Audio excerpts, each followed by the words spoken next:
Vous écoutez RMC, il est quasiment 23h et l'after est là jusqu'à minuit et demi, suivi de la libre antenne jusqu'à 1h30 du matin. RMC. Il y a une levée de bouclier au niveau de l'ECA, de tous les grands clubs européens qui risquent d'avoir une bulle spéculative et expansionniste d'ailleurs. L'inflation risque d'être terrible, elle l'est d'ailleurs à l'heure actuelle. Olivier ne regarde pas un match de Coupe d'Europe africaine. Quand il y aura tous les joueurs médiocres payés à des centaines de milliers d'euros et qui pilulent depuis des années dans le vestiaire du Paris Saint-Germain. S'il n'y a pas Navas qui fait des arrêts, et s'il y a le péno, et si mon cul sur la commode, et s'il y en a 1000 des Jusqu'à minuit 30, l'after-foot. Gilbert Bribois. L'after est là, il continue jusqu'à minuit et demi. L'after, l'émission qui dit tout haut ce que le monde du football pense tout bas. Et vous le savez, c'est Ligue des Champions. Donc après l'after, il y a la libre antenne de l'after. De minuit et demi à 1h30 tout à l'heure. Thibaut Giangrande, Nico Villas, Oussem Loussaïev pour la libre antenne de l'after. Bien sûr, on vous attend d'ores et déjà au 32-16 pour analyser les matchs du soir avec Daniel Riolo qui est là. Salut Daniel. Bonsoir les amis. Guest star ce soir, Fred Hermel. Est-ce que c'est Racing Club de Lens qui joue? Donc il est venu avec son maillot de Lens, Fred. Hola chicos. C'est même pas un maillot Chopi. Non, ouais. j'en ai encore un. J'ai un maillot Chopi, un maillot Hola aussi. Mais tu nous aurais pas fait l'affront de venir avec le maillot d'une autre radio de l'époque? Non, non, bien sûr que non. Oui, parce que c'est vrai que ça a été Europe il y a longtemps. Il y a longtemps. Plus vieux, celui-là. C'est du temps de Daniel Leclerc. Hein. Fin des années 90. Ouais. Donc, alors j'ai eu des remarques parce que j'ai mis le maillot noir de Lens. Ah oui, non, mais et j'ai eu des remarques. Ça ne parle même pas parce que j'allais faire un point dans mes 3 points sur les gens comme toi. J'en peux plus. N'en dites pas trop. J'en peux plus. Bon, bah, écoute. N'en dites pas trop parce que si toi je pourrais me défendre quand même. Non, mais il n'y a rien pour te défendre. Si toi tu es là régulièrement dans l'after, ce soir on a avec nous notre recrue de la rentrée, Daniel. Ouais. Le gars, tu vois, on a fait du mercato. Non, mais Je suis un novice. On a cassé la tirelire. Bonsoir tout le monde. Manu Petit dans l'after. Extraordinaire. Un champion du monde. J'ai vu le générique qu'on avait quand même à passer tous les deux dans l'after avec quelques échanges assez rigolos. Ah ouais, c'est vrai. Tu parlais de la commode ou... Oui. Ou des joueurs qui pilulent dans le vestiaire. Ah c'est ça, oui. Ah oui, c'est ça, oui. Effectivement. Qui pullulent. Tu sais, mais quand t'es pris dans l'émotion, tu sais, tu essaies de sortir tes phrases. C'est ça qui fait ta force. C'est compliqué des fois, tu vois. Mais t'as compris ce que je voulais dire. Tout à fait. Voilà, le principal, c'est de se faire comprendre. Voilà. Tout à fait. Bravo. Très bien. Alors Manu, on est très content de t'avoir pour analyser le match et tu seras avec nous les soirs les semaines de Ligue des Champions pour étaler ta science, pour donner ton avis, pour débattre avec nous et avec tout le monde au 32-16. Bien sûr, on est ravis de t'avoir. Alors les matchs, évidemment, Séville-Lens au programme dans quelques instants à partout. On va parler également tout à l'heure avec les drôles de l'âme après minuit d'Arsenal qui est battu à Eindhoven 4-0 dans la même poule. Et puis les autres matchs, superbe soirée de Ligue des Champions. Il y avait un Bayern United magnifique 4-3 pour le Bayern. Galatasaray Copenhague 2-2. Le Real qui bat l'Union de Berlin 1-0. Le match Braga-Naples qui vient de se terminer 2-1 pour Naples. Là aussi, rebondissement dans ce match. Benfica, Salzbourg, là aussi, ça vient à peine de se terminer. Et Benfica a perdu chez lui face à Salzbourg 2-0. Le match quasiment à 10 tout le temps. Exactement. Il y a des éléments de contexte et beaucoup de buts dans les dernières minutes. Et puis Real Sociedad Inter, un partout ce soir. Voilà pour les résultats. Je vous précise que Lille jouait également aujourd'hui en Conférence League dans en fin d'après-midi. l'intimité totale. 16h30, 6000 personnes au stade. C'était pour 6000 personnes. Et qui est-ce qui a gagné le pari? Non, bah, me fais pas genre t'as oublié. Oh, mais c'est pas possible. Quoi, il a dit qu'il y aurait personne dans le Il a dit qu'il y aurait moins de 10 000. En même temps, il est à quelle heure le match? 16h30. Tout le monde je savais même pas que qu'il y avait Manu. Tout le monde les avait. En même temps, c'est les affiches Champions League ce soir, donc ils pouvaient pas non plus. J'ai failli dire en dessous de 8. Alors pourquoi ils ont joué aujourd'hui? Plus croire en moi. Parce que, en fait, à cause du rugby, qui a empêché de jouer jeudi, à cause de la communion de rugby. Et après, il y a une autre raison, c'est que l'UEFA refuse de caler des matchs d'une autre Coupe d'Europe pendant la Ligue des Champions. Donc il fallait que le match se termine avant 18h45, match de Ligue des Champions. Tu vois? Voilà. Bon. Ils avaient peur que Lille-Ljubljana se fasse de l'ombre. Alors attention Manu, première surprise de la soirée, les 3 points. Alors les 3 points c'est très simple, je te donne le principe. Ah, vous ne l'avez pas prévenu avant de Non mais j'ai fait exprès. Il est déjà venu. J'ai fait exprès. C'était une éternité. Bien sûr, il n'y avait pas je suis venu dans l'after, je suis venu qu'une seule fois. C'était à l'issue du match, l'élimination du Paris Saint-Germain au Real Madrid, rappelle-toi, à San Bernabéu. À Bernabéu, pardon. Oui, on était au stade. Exactement. Donc c'est très simple. Je vous avais même d'ailleurs demandé à cette époque si c'était un concours celui qui avait la plus grosse. C'est pour ça qu'on t'a pris. Non, d'accord. Le principe des 3 points est très simple. Tu vas écouter Daniel et puis tu vas essayer de faire pareil. En gros, c'est les 3 points que tu retiens de la soirée, quoi. C'est parti, jingle. L'important, c'est l'essentiel. Le plus important, c'est les 3 points. Et souvent, l'essentiel, c'est le plus important. Alors ça va pas lui servir beaucoup d'exemples puisque il y a tellement de choses à évoquer ce soir que ça va pas être des points très classiques. Le premier sur le match du soir, après des premières minutes où j'ai vraiment flippé sur ce que Lens pourrait produire. Je les ai trouvés au final très vaillants dans le combat, à la hauteur de l'événement, alors que je le répète, les 10 premières minutes m'avaient mis vraiment par terre tellement je les voyais fébriles, les pauvres Lensois. Et au final, c'est un partout qui ressemble pour moi à un très bon résultat.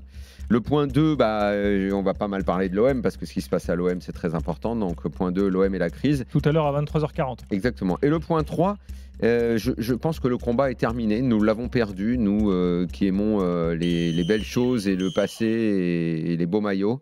Je pense que c'est terminé. Le festival des maillots loufoques, dégueulasses, a été gagné par les services marketing du monde entier. Le maillot de Manchester United ce soir, je ne le comprends PSG pas. hier. Le maillot évidemment du PSG, je l'avais dit hier, déjà je ne le comprends pas non plus, mais ça fait plusieurs saisons qu'ils ont cette fantaisie. Le Bayern à domicile ce soir aussi, je n'ai pas compris.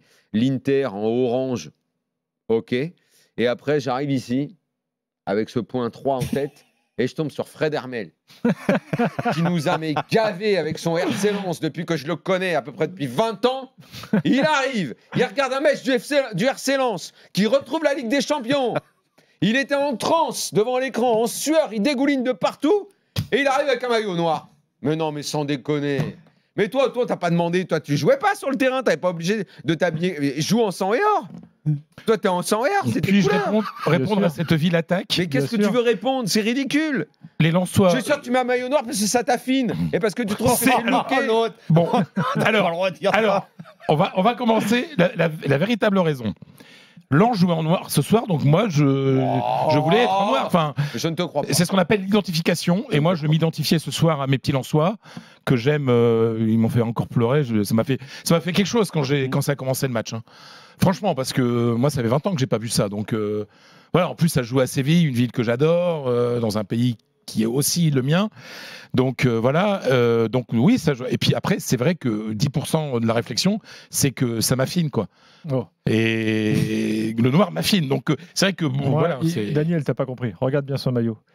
À gauche, Racing Club de Lens. À droite, la marque du maillot, Macron. Le cœur de Fred bat à tout rompre. Et en dessous, Auchan. Voilà. Il y a tous ces totems là sur le maillot.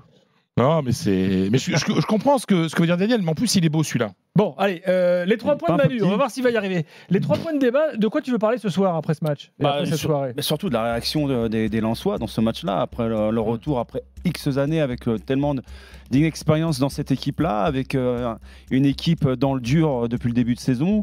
Je me suis dit, j'ai vu des grandes équipes sur les dernières campagnes européennes à Séville sombrer en prenant des buts, avec le public qui est très agressif, en plus avec un arbitre qui, de vous à moi, sincèrement, j'étais déçu de l'arbitre ce soir.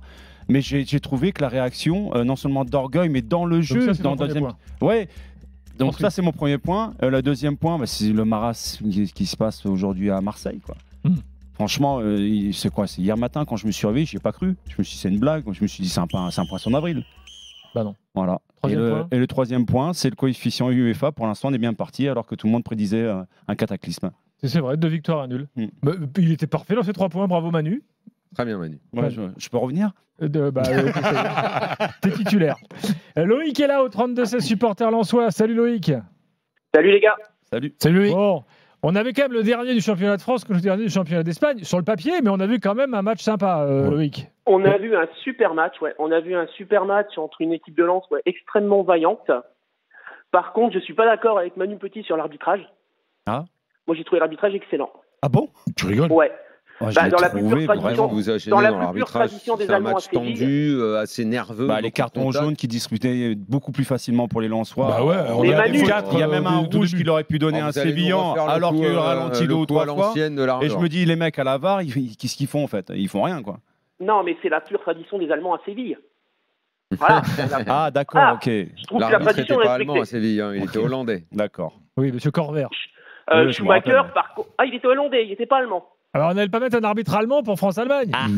C'est pourquoi on te dire qu'un Hollandais, Bon, toujours est-il que j'ai trouvé cette équipe de Lens, j'ai retrouvé un peu le Lens de l'année dernière, après le but. Alors les 10 premières minutes, premier quart d'heure, c'était très compliqué.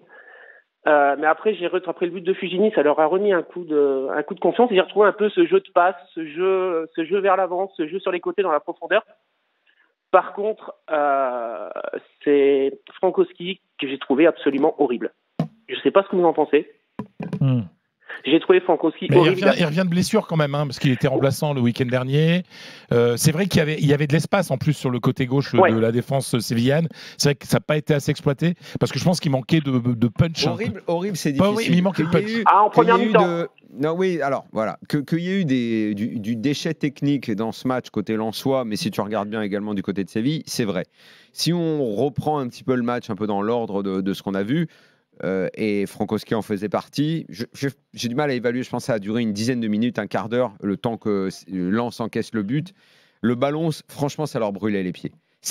On avait le sentiment que c'était une équipe de U15 qui était arrivée à Séville, pas au niveau. J'ai cru que ça allait se terminer en boucherie. Je me suis dit, c'est pas possible. Tous les contacts, ils étaient en retard. C'était d'une naïveté. C'était un manque de vis, incroyable. Un gros manque de vis. Voilà. Non, mais tout, il n'y avait rien.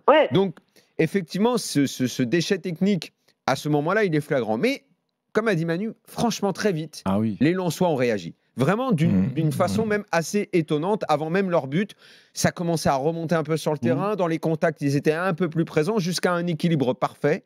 Parfois, ça a été de la baston. Je pense que Manu, toi qui aimes bien, quand en Coupe d'Europe, on répond à ce genre de duel. Quand même, tu as aimé que les Lensois sachent répondre aux duels qui leur ont été proposés. Ils en ont gagné et ça s'est totalement équilibré. Mais dans les matchs qui sont comme ça, un peu intenses, très physiques, avec beaucoup de duels, il y a du déchet technique, c'est vrai. C'était pas propre, c'était pas un match propre. Donc, que les Lensois aient fait des erreurs, c'est vrai, il y a plein de fois où tu dis, s'il fait la passe là, s'il fait un peu plus ça. Les sorties de balles en première période, le nombre de ballons, il y avait des opportunités. Ils l'ont bien fait en deuxième période et c'était beaucoup mieux.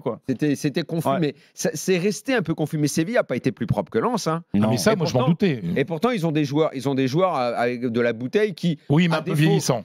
Mais justement, à défaut d'être au top physiquement, ils auraient pu faire parler la technique. Mais ils n'ont même pas pu réellement parce que le match a été placé plutôt sous le signe de l'intensité du combat. Et Lens a répondu. Mais.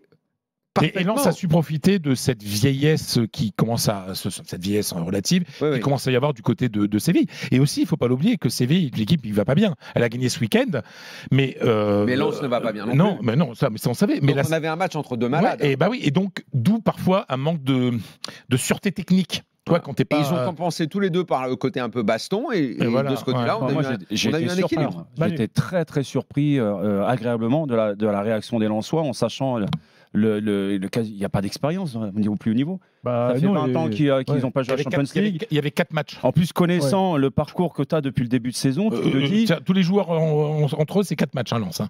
On est tous d'accord pour dire qu'à Séville, c'est une ambiance électrique. C'est chaud.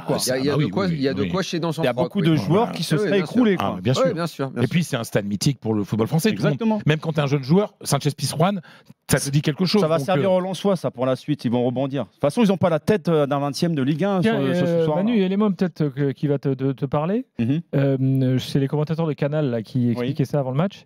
Que Hez, dans sa causerie, a dit, les gars, je vous le dis, si jamais on perd, ce sera ma faute. Je dirais que c'est bas. Donc prenez tout, allez-y, je prends tout sur moi. Genre libérez-vous, jouez. Je sais pas si ça aide les joueurs. En tout cas, voilà ce qu'il a dit.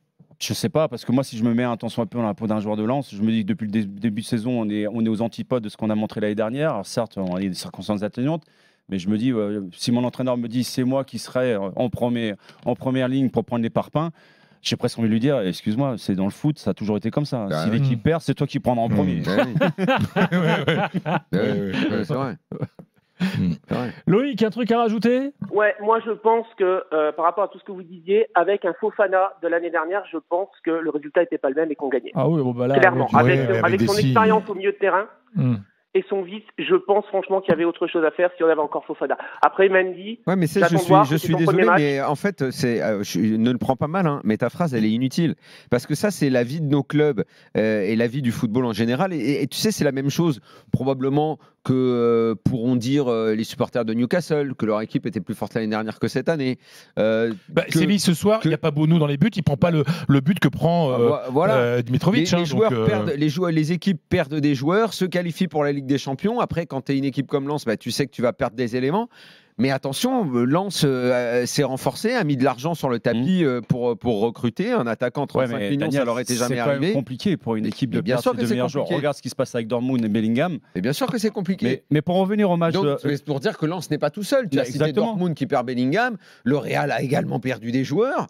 Enfin voilà, et c'est des automatismes à retrouver, c'est des équipes à remettre sur pied. Bon. Et puis, ça sert à rien en fait et de puis, pleurer sur le il y a passé. la jeunesse de Wai, il a 20 ans. Wai dans. Il aurait mérité de marquer un but ce soir. Tu vois Ouais, parce que je trouve que dans l'intention, dans l'idée, c'était fait. Après, dans la finition, là, mais tu sens que. Il s'est débrouillé tout seul un peu devant. Puis il a du peps. Hein.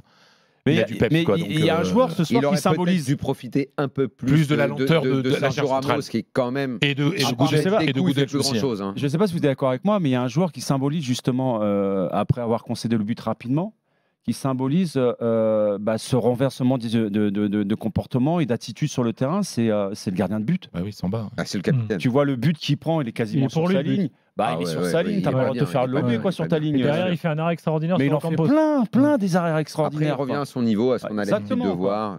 Et je pense que ça rassure aussi ses coéquipiers, mais il y en a d'autres qui ont haussé leur niveau de jeu également, qui sont revenus dans le match avec de meilleures intentions, quoi. Je remercie Loïc au 32-16. Tout à l'heure, on aura Martin avec nous. On fera l'évaluation ensemble, bien sûr. Première réaction, celle du buteur du soir, Angelo Fulgini. On écoute. On encaisse ce but, mais on n'a pas lâché. On a montré un beau visage, on a été tous soudés, on a joué avec du courage aujourd'hui. Et voilà, le but, il vient au bon moment parce que Séville poussait. Et je pense que ça nous remet dans le match. On a bien défendu ensemble, on a eu des belles opportunités pour marquer le deuxième. Mais voilà, on ramène un point avec nous dans le Nord, donc je pense que c'est quand même un bon point à prendre. Un bon point face au vainqueur de la Ligue Europa en titre, je vous le confirme, c'est un très bon point. Est-ce que vous vous rendez compte justement de ce parcours aussi réalisé par Lens? Il y a 3 ans, vous étiez encore en Ligue 2. Aujourd'hui, vous êtes en Ligue des Champions. Vous ramenez un point de Séville. C'est quand même énorme. Oui, c'est énorme. Après, voilà, je pense qu'on a toujours eu confiance en nous, le coach, le staff, les joueurs, malgré les choses qui peuvent se dire, malgré notre mauvais début de saison. Voilà, on a gardé confiance, on sait ce qu'on est capable de faire tous ensemble. Donc voilà, je pense qu'il faut s'appuyer sur ce match-là pour rebondir en championnat dimanche face à Toulouse. Voilà, on va bien se reposer et on va attaquer fort dimanche. Voilà, pour ça peut leur Angelo faire du bien, Fulgini. ça peut leur faire du bien, et il va falloir qu'ils gagnent un match en championnat pour que ça leur En tout fasse cas, encore ça doit plus leur de bien. donner des idées, de se dire que quand ils jouent avec la même identité qu'ils ont montré l'année dernière, ils posent des problèmes à l'adversaire. Mais de toute façon, ce week-end, quand je voyais le match de Lens contre Metz, je me disais. Et, là, ils se font braquer. Ouais, et puis j'avais vu le match de Séville contre Las Palmas, et je me disais, mais en fait, Séville, tu sens que ça va jamais s'améliorer, que c'est vraiment une équipe en fin de signe. En fin de cycle, et Lens, tu sens qu'il y a un blocage psychologique et qu'il y aura avec un déclic, parce que le regard des gens a changé par rapport à la saison tu passée. vois, il y a un moment, voilà. Et ce soir, j'ai le sentiment, le scénario lui-même, du fait qu'on était, Daniel est d'accord, moi j'ai eu peur, je dis putain, on va prendre 5-0, et puis voilà, et puis là on va être en crise vraiment, etc. Le retournement de situation, le fait d'avoir dans ce match repris la maîtrise de soi-même, humainement. Tu vois, enfin, je veux dire, avec, tu vois, tu es maître de tes nerfs et tout comme ça, et ben, je pense que le déclic, il est peut-être là. Je pense que être revenu au score, comme on l'a fait, après avoir été baladé. S'il gagne à Toulouse. Parce qu'il faut c'est contre sa domicile. Faut toujours se méfier du lendemain de Ligue des Champions, de l'adrénaline que tu as laissé, de la joie que tu ramènes d'avoir fait un bon résultat. Tu te retrouves face à une équipe qui ne va pas jouer de cette façon-là. Non, je sais bien. Il va falloir que tu mettes le feu. Mais là, ça peut faire du bien, mais il ne faut pas qu'il y ait un contre-coup. Non. Vraiment, il ne faut pas qu'il y ait un contre-coup. Allez, pause les gars, et dans un instant on reçoit Martin, on continue notre discussion et on fera l'évaluation ensemble. Ensuite on parlera de l'OM aux alentours de 23h40 et les drôles de l'âme nous rejoindront, dont Fred qui restera là pour les autres matchs du soir, car il y a beaucoup à dire, il y avait des belles affiches et beaucoup de buts marqués dans cette soirée de Ligue des Champions. Tout de suite sur RMC. RMC jusqu'à minuit 30. L'after-foot. RMC jusqu'à minuit 30. L'after-foot. Gilbert Bribois. Fred Hermel est là et Manu Petit est là. Daniel, Fred, Manu, jusqu'à minuit 30. Ensuite, ce sera la libre antenne de l'after avec toute l'équipe, Oussem, Thibaut, Nico, avec vous. Alors, dans la libre antenne, on parle de tout par définition. Hein. Donc, Marseille, la Ligue des Champions, toute l'actu du foot. Vous pourrez vous faire plaisir. Max du Standard vous attend d'ores et déjà au 32-16. Je rappelle qu'on est sur RMC, également sur Twitch, hein, évidemment, jusqu'à 1h30 du matin sur la chaîne RMC Sport. Si vous voulez juger sur pièce le maillot de Fred Hermel. En plus, il y a marqué F Hermel dans le dos, j'avais même pas vu. Bah, bien sûr. Fais voir. Ouais, quand même. Ah ouais, d'accord. Alors que j'ai jamais su taper dans un ballon, mais bon, c'est un vrai, rassure-moi. Bah oui, heureusement, c'est un cadeau. Et donc la personne qui l'a offert, elle ne s'est pas dit je vais l'offrir le 100 et or. Le vrai. Mais j'en ai plein d'autres de 100 et or. Tu te tapes un vieux maillot Third dégueulasse. Déjà, je dis pas Third, moi je parle français, je dis 3e maillot. Bon, les gars, allez. Par le marketing, puisque c'est eux qui nous pourrissent avec ces maillots-là et qui te régalent et que tu as acheté. Alors, j'ai pas acheté, on me l'a offert. J'aimerais qu'on parle un peu des choix de départ quand même de Hez, parce que Mendy à la place de Thomasson. Par exemple, il y avait quelques choix quand même à analyser. En effet, Thomasson qui n'était pas titulaire non plus en championnat hein, lors du dernier match. Donc là, Nampalys Mendy qu'on avait un peu perdu de vue quand même. Il l'a mis parce que c'est le seul qui avait déjà joué en Ligue des Champions, quoi. C'est un peu bizarre. Hein, il a tenté un coup, quoi. Abdoul Samed, depuis le début de la saison, on dit que le pauvre, il est en galère, là, physiquement, il était pas bien. Période, hein. Là, on voit. Il s'est dit qu'il voulait mettre un petit peu de muscle dans ce match. Abdoul Samed, il a mis du muscle, en effet. Il a voulu mettre un petit peu pour gagner un peu de contact du combat. Je vois ça comme ça, moi. Bon. Je vois ça comme ça. Tiens, prenons l'avis de Martin au 32-16. Salut Martin. Bonsoir tout le monde. Bonsoir Salut Martin. Martin, t'as été surpris par l'équipe de départ ? Alors avant de commencer, je voudrais d'abord dire merci à Fred Hermel pour le Racing Club of Lens qu'il a sorti à Jürgen Klopp. Ah oui, alors qu'on était en D2. Bravo. Ben oui, parce qu'il se foutait de ma gueule, parce qu'il me dit t'es supporter de quel club toi, Lens ? Il me dit c'est quoi Lens ? C'est toi le supporter ? Je dis bah non, on est 36 000 tous les lundis, même en D2. Ouais, exactement, quand on était voilà. quand même au plus bas. Il m'a pris d'eau, mais après il a reconnu que non, 36 000 de moyenne en D2, c'était respectable. D'ailleurs, il joue pas le mardi et le mercredi comme nous cette année, club. Oh, il en met petit taquet. Voilà. Bon alors vas-y Martin. Mais ça n'empêche pas que tu as un maillot Third. Vous parliez de la compo. Moi, effectivement, Mendy, j'étais quand même assez satisfait qu'il démarre. C'est un joueur qui est censé apporter du vécu de ce type de match. Ok, c'est sa première apparition avec le maillot du Arsenal. Bon, le vécu, c'est pas non plus une folie. Hein. Non, c'est ni plus ni moins le seul qui avait déjà fait un match de Ligue des Champions. Et moi, j'avais vraiment trouvé décevant au milieu. J'ai entendu Frankowski, là, c'est Loïc qui disait que Frankowski n'avait pas été forcément bon. Moi, c'est plutôt Mendy qui m'a déçu. Après, faut relativiser. On repart de Séville avec un point, c'est quand même une belle performance. Les Frankowski, c'est quand même lui qui met un ballon absolument magique sur la tête de Guy Lavogui. Et franchement, cette tête à ce niveau-là. Le gardien la sort bien quand même. Ouais, mais il la met dessus. Pas toi. Ou à l'endroit où il est, il doit la mettre. Le gardien, il fait un bel arrêt parce qu'il lui met dessus. Il doit la mettre dedans. On est d'accord, mais c'est plus Samba qui m'a surpris sur le but qu'il a concédé en fait. Oui, t'as l'impression qu'il ne lève pas la droite. Je te dis le rapport. Tu me dis qu'à ce niveau-là, il doit la mettre. Au moins, il la cadre, tu vois. En plus, le ballon, il arrive sur le côté. Donc, au niveau de sa course, il doit s'excentrer pour la remettre dans la... Il la fout un peu par terre. S'il baisse un peu la tête, ça... Oui, d'accord, il doit faire bien mieux. Mais Samba, il doit faire encore beaucoup mieux.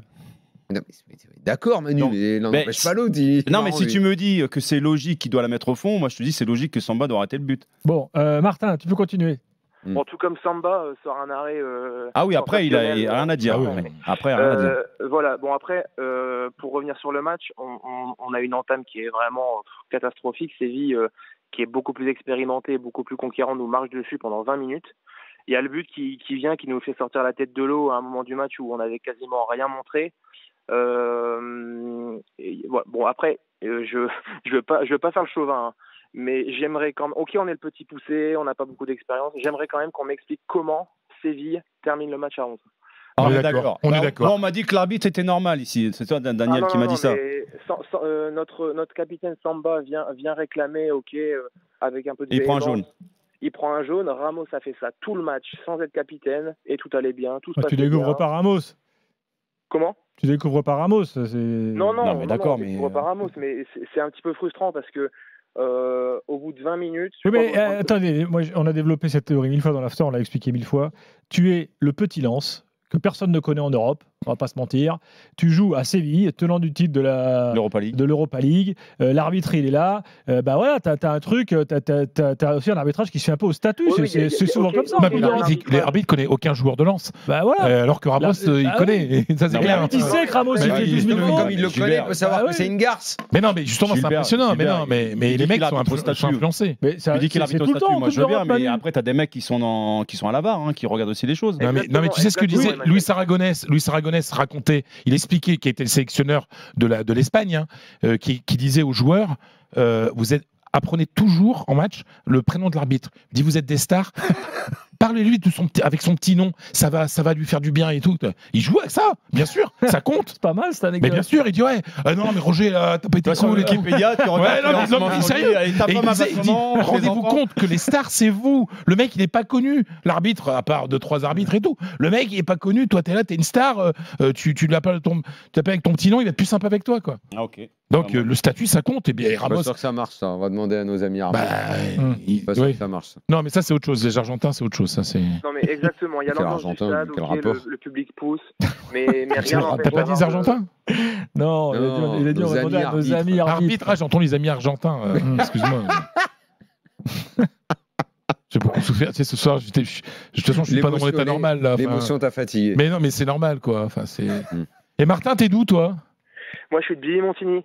Billy-Montigny, c'est la banlieue de Lens, quoi. Ouais, j'avais 5 potes qui étaient à Séville, aujourd'hui et je ne les ai pas suivis. Alors vous avez vu que les Espagnols, ils ont halluciné parce qu'il se trouve qu'il y a un groupe de Lensois qui se baladait en ville et ils sont tombés sur l'hôtel des Sévillans au moment où le bus de Séville arrivait. Puis comme les Lensois, ils sont plutôt cool, ils sont allés prendre des photos, puis en gros applaudir gentiment quoi, les Sévillans qui descendaient des bus. Et t'as un joueur de Séville, il descend, il va vers eux, puis il se rend compte que c'est les Lensois, et puis il fait un geste, je me casse. C'est rare quand même d'avoir plus de 2000 supporters. Et puis Lens-Séville, ça fait une trotte. Hein. Et puis, il n'y a pas l'île-les-Quins, il n'y a pas de vol direct pour Séville. Hein. Ça a été une vraie. Mes potes, ils sont partis de Charles de Gaulle, ils ont atterri à Faro, au Portugal, ils ont loué une voiture. À 1h du matin, ils sont arrivés à 3h30 à Séville. J'ai eu quelques petites photos et vidéos assez sympas toute la journée. Et c'est un super déplacement. Moi, je pense que je ferai Eindhoven. Mais bon, Eindhoven, c'est plus près, ouais. Eindhoven, c'est un coup de bagnole de Lens. Bon, c'est pas une découverte que les supporters en soi sont passionnés par leur club. Exactement. Mais je te demande à Martin, simplement, comme tu es de Billy-Montigny et tout, t'as quel âge, Martin? J'ai 31 ans. Ouais, mais tu te souviens pas de Lens en Ligue des Champions, alors? Si. Moi, j'ai été piqué du RC Lens à 7-8 ans. Avoue que toi, tu l'aurais pas accepté, le cadeau, le maillot Third. Fred Hermel, il l'a accepté. Sur Direct Studio, on me signale que noir et vert sont les couleurs originelles du club. Bien sûr. Mais il faut. Alors, avec nos potes, on a les maillots domicile, etc. On n'est pas trop. Nous, on recherche vraiment du vintage, de l'ancien, le maillot, les flocages aussi, des flocages type Boukari. On apprécie beaucoup des mecs qui n'ont absolument rien fait à Lens. Mais quand on a un maillot de Boukari dans le dos, c'est bien. Vous avez du second degré. On sait qu'on est un vrai quoi. Exactement. Mais vous savez comment Lens a changé ses couleurs? Si t'as le maillot Boukari, t'es un vrai. Vous savez comment Lens a changé? Pourquoi les couleurs de l'Espagne? En fait, c'est vrai que les couleurs originales de Lens, c'est noir et vert, et noir à cause du charbon et vert à cause de la campagne, parce qu'on est, on est une zone rurale aussi autour de Lens, quoi. Et moi, je suis de cette zone rurale. Et en fait, un jour, il y avait une réunion du conseil d'administration, c'était au début du XXe siècle, et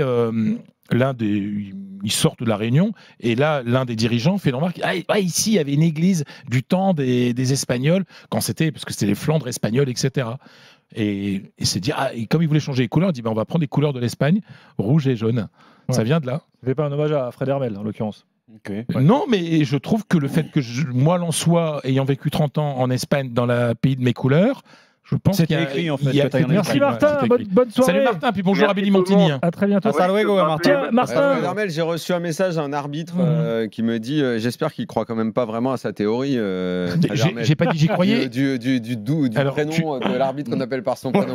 Alors- Il me fait si un joueur a fait ça, l'arbitre il a surtout dû halluciner. je te jure. Ouais, alors, je n'ai pas dit que Il j'approuvais. croit pas du tout à ta théorie. J'ai pas dit que c'est pas une théorie, je te dis ce que disait le sélectionneur espagnol aux joueurs. Daniel, excuse-moi. Si demain, je sais pas, je prends un arbitre au hasard, Bruno Derrien, qu'on connaît bien. Là, tu as Neymar. Il dit Bruno. Et Bruno et Neymar, avant de rentrer sur le terrain, On parle pas de Bruno. il tape sur l'épaule de Bruno Derrien, il lui fait merci. de Non, rien. il lui dit comment tu vas, Bruno? L'autre, il dit il me connaît, lui. Mais bien sûr. Mais oui. Bah, bien sûr. Mais moi, j'y crois, moi. Bien sûr, t'y crois. Et hop, tout de suite, tu vois Et pas ouais. le mec qui est pareil. Tu Moi, vois, je il vous est dis sympa, juste- en moi, fait. je vous dis juste que le oui. meilleur arbitre français me dit que jamais il serait tombé dans un tel piège. Et c'est quoi le prénom du meilleur arbitre français? Je peux pas le dire. Il aime pas son prénom. Tiens, Martin est encore là? Oui, oui. Martin, j'ai un message important à faire passer ce soir aux supporters lensois.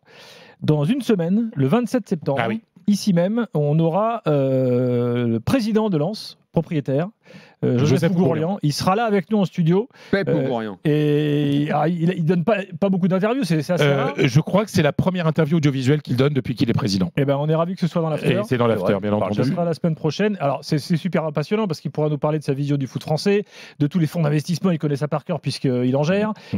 Bref, tous les sujets. Moi, j'aimerais économiques, savoir ça va comment être il travaille vraiment dans l'intérieur du club. Exactement. Moi, je suis allé voir Bah, 2 ou 3 fois le l'after. RC Lens avec Franck et avec son staff. Ils m'ont un peu expliqué, mais je me dis quand même, en l'espace de 3 ans, de voir le parcours qu'ils ont fait, c'est pas commun. C'est un grand homme d'affaires et c'est Ils ont un quelqu'un. directeur Pouille. Arnaud est Pouille, un ils très ont bon. un bon entraîneur. C'est plutôt puis- gérer et puis- la tête sur Et les ils ont épaules. même Adrien Thomasson, l'humilité chroniqueur dans la revue de l'after. Bah ouais, le c'est seul pour joueur dire, d'activité qui ouais, fait ça, c'est- c'est la classe. Dans un instant, on revient avec l'évaluation, Non, les gars. tout est parfait. À part le maillot surf de Fred Hermel, tout va bien. Allez, à tout de suite. RMC, l'after-foot. Vivez toutes les émotions du rugby avec Century 21, partenaire officiel du 15 de France. Le réseau immobilier Century 21 célèbre les valeurs de combativité, de courage et l'esprit d'équipe. À toutes celles et ceux qui soutiennent le 15 de France, fans de rugby ou pas, un jeu concours exclusif est organisé jusqu'au 28 octobre avec 2 gagnants par jour. Rendez-vous dans l'une de nos 960 agences immobilières Century 21 et tentez de remporter des cadeaux exceptionnels, maillot de l'équipe de France dédicacé, ballon officiel signé, kit complet du fan avec le 15 de France et Century 21. Soyons unis pour un rêve. RMC, il est 23h34. RMC jusqu'à minuit 30, l'after-foot. Gilbert Bribois. 23h36 jusqu'à minuit 30, l'after est là, les drôles de l'âme arrivent dans une grosse demi-heure. L'OM également au programme dans 10 minutes. Fred Hermel, Daniel Riello, Manu Petit avec nous ce soir. Tiens, écoutez, Brice Samba, le gardien lensois il y a quelques instants sur RMC Sport. C'est un très bon point. Je pense que ça sera très difficile pour les équipes de venir prendre quelque chose ici. Je pense que vous en avez tous vu l'ambiance, que voilà, ça vit, c'est chaud entre guillemets, caliente comme on dit. Mais oui, on s'est battu, surtout en plus avec les moyens du moment. Voilà, on est sur 4 défaites en 5 matchs en championnat. On avait à cœur de se racheter. Je l'avais dit après le match face à Metz que voilà, que ça tournerait. Et je pense qu'on est sur la bonne voie et il faut continuer comme ça. Et je pense que ça va bientôt, on verra le Lens gagner des matchs. Vous aviez à cœur ce soir de montrer de quoi Lens était capable. C'est ce visage-là, le vrai Lens finalement qu'on verra cette saison. C'est ce qu'on a vu ce soir. Exactement. Vous savez, quand il y a des périodes de manque de réussite, donc certains disaient que oui, Lens a perdu de sa superbe, mais non, nous on savait, on a toujours eu confiance en notre jeu et on savait très bien que c'était que de la réussite qui nous fuyait. Et je pense même ce soir, on aurait même peut-être pu l'emporter. Donc voilà, mais bon, on va faire la fine bouche, on va se contenter de ce point et voilà, on va bien récupérer pour dimanche en tout cas. Voilà, un homme posé. Non, mais au final, regarde. Bonne Après, analyse. encore une fois, ces premières minutes, non seulement ils ont bien répondu sur le terrain, et ils terminent assez calmes dans leur réaction, plutôt posés, juste dans l'analyse. Bah, c'est rassurant vu la situation du club en Ligue 1 en ce moment. J'espère que ce soir, ce sera un tournant et qu'ils seront rassurés. Moi, j'en suis persuadé. Bon, Manu. Sinon, ça a fait du bruit ton histoire de maillot. Là. Tous tes amis lensois qui s'excitent sur X. Tous les... Ouais, c'est le maillot d'origine, du charbon, de machin. Et on tombe dans le panneau du marketing. Ben non, mais c'est la vérité, c'est tout. Bon, allez, oubliez vos maillots, là, encore du temps. Non, j'aimerais. Allez, fais vite alors. Écoute, Le marketing est là pour raconter des histoires et se servir d'éléments dans l'histoire d'un club pour vendre des maillots. Donc s'ils veulent tomber dans le panneau, ils tombent dans le panneau. J'ai aucun problème avec ça. Voilà. Sauf que moi, Lens qui revient en Coupe d'Europe, naïvement, parce que je sais que c'est pas possible et je sais les impératifs de business, les couleurs historiques de Lens, c'est sang et or. Et moi, je ne reprochais même pas à Lens de jouer sur le terrain à l'extérieur avec ses couleurs. Je reproche à mon ami Fred Hermel de ne pas porter le sang et or. Ça n'a rien à voir. Donc, rangez vos critiques parce que vous êtes vraiment des blaireaux. Manu, qui a été... Tu parles pas comme ça des Lensois, toi. Je t'attends dehors, toi. S'il m'insulte sur X, Manu, qui a été l'homme du match à Lens? Qui a été l'homme du match à Lens ce soir? Samba, je pense. Malgré le but qu'il a concédé, il a fait tellement de parades, il a gardé son équipe à flot et ça a permis aussi aux Lensois d'être un peu plus entreprenants sur le terrain et de redonner confiance. Fulgini fait également un bon match. Ah ouais. Oui, aussi, globalement, même s'il y a un peu de déchets, je trouve que tout seul devant, il s'est bien débrouillé, quoi. Moi, je suis incapable de sortir une individualité parce que je trouve que c'est collectivement que Lens a répondu et que je les vois... Enfin, tous, ils ont répondu à leur degré d'importance. Il est beau quand même. Le coup franc, il faut le mettre parce qu'à cette distance-là, il y a très peu, il y a plus beaucoup de joueurs capables de mettre des coups francs. Aujourd'hui, et encore moins, paradoxalement, juste à l'entrée de la surface. Peu importe que le gardien se soit déchiré, il a la frappe cadrée, lucarne, c'est rentré. Et quand en Coupe d'Europe, tu mets le but du 1 partout, ça reste très important, il faut le souligner. Mais globalement, moi, c'est la réponse collective qui m'a intéressé. J'ai pas tellement envie de sortir une individualité ce soir, quoi. Samba, moi quand même, parce qu'il a fait quand même des arrêts qui étaient incroyables et vu comment il s'est repris après sa bourde, je pense que ça a influé aussi sur le reste de l'équipe. Donc ça veut dire qu'il n'y en a pas un que vous avez vu en dessous alors? Non, la réaction de l'équipe collectivement, elle a été excellente. Les mecs ont été parfois un peu meilleurs, un peu moins bons, mais voilà, les gars se sont tenus, quoi. Ils étaient ensemble. Ce qui était un peu en dessous, je pense, c'était Mendy. Après, ça peut se comprendre. La dernière fois qu'il a joué, c'était quand? Et c'est la première fois qu'il joue avec ses coéquipiers. De même manière que Frankowski, une blessure aussi. Mais c'est un choix un peu étonnant. Justement, parce que tu le dis, il n'a pas joué depuis longtemps, il ne connaît pas les gars et tout. Francaise, la ligne, c'est étonnant. Moi, je pense qu'il voulait s'en servir parce qu'il savait qu'ils allaient avoir une pression tout de suite. Et je pense que c'est un joueur aussi techniquement qui est à l'aise, mais tu sens qu'il manque de rythme et qu'il manque de compétition à l'heure actuelle. Bon. Concernant Sotoka, vous dites quoi de Sotoka? Moi, parce que, en fait, Sotoka, c'est assez marrant parce que je ne sais pas pourquoi je l'assimile toujours à un joueur de Ligue 2, Sotoka. Parce qu'il a fait une carrière. Il a joué plus souvent en Ligue 2 qu'en Ligue 1. Et là, en fait, le voir en Ligue des Champions ce soir, je me suis dit, c'est Sotoka quand même. Qui est débrouillé, il a été vaillant. Mais le gars, fort, pas fort, chacun jugera, mais le mec, il donne tout. Et c'est la base. Pas impressionné par le moment, quoi. Non, franchement, ouais. Voilà, on était dithyrambique sur Lens.